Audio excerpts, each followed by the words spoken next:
దేవునికి స్తోత్రం. ప్రియమైన సహోదర సహోదరులకు శుభాభివందనములు. ఈరోజు దేవుని వాగ్దానం ద్వితీయోపదేశకాండం 30 అధ్యాయము 10వ వచనం.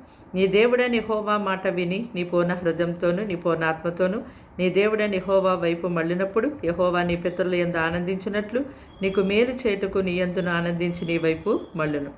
చూడండి, ఇక్కడ దేవుని యొక్క వాక్యము సెలవిస్తున్నట్టుగా మరి దేవుని ప్రజలుగా ఉన్నటువంటి వారందరిని బట్టి దేవుడు ఆనందిస్తున్నారా?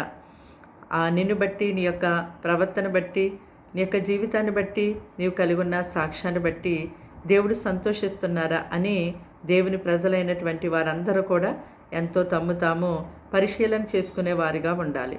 ఎవరైతే పూర్ణ హృదయంతో, పూర్ణ ఆత్మతో, పూర్ణ మనసుతో దేవుని వైపు తిరిగి ఆయన యొక్క వాక్యానికి లోబడి ఆయనను ప్రేమిస్తారో, ఆయనను వెంబడిస్తారో వారికి బట్టి దేవుడు ఆనందిస్తారు. అంతేకాదు వారికి దేవుడు మేలును అనుగ్రహిస్తారు. కనుక నిన్ను బట్టి దేవుడు ఆనందించినప్పుడు దేవుని యొక్క మేలును నీ జీవితంలో గొప్పగా పొందుకుంటావు. ప్రార్థన. దేవానికి వందనములు, స్తోత్రాలు, స్తుతులు చెల్లిస్తున్నాం తండ్రి. ఈ మాటలు వింటున్న నీ బిడ్డల్ని మీ రక్తముతో కడిగి ముట్టి బలపరచండి, స్వస్థపరచండి నాయన. వారి యొక్క కుటుంబంలో తండ్రి ఎటువంటి శోధనలు ఉన్నాయి తొలగించండి. అనారోగ్యంతో ఉన్నారేమో ముట్టి స్వస్థపరచండి. ఇరుకులు ఇబ్బందులతో ఉన్నారేమో వారిని నాయన విడిపించి వారికి సర్వ సమృద్ధినిచ్చి ఆశీర్వదించండి. నీ కృప చేత, నీ ప్రేమ చేత నీ బిడ్డల్ని నింపి నడిపించమని ప్రార్థిస్తున్నాను.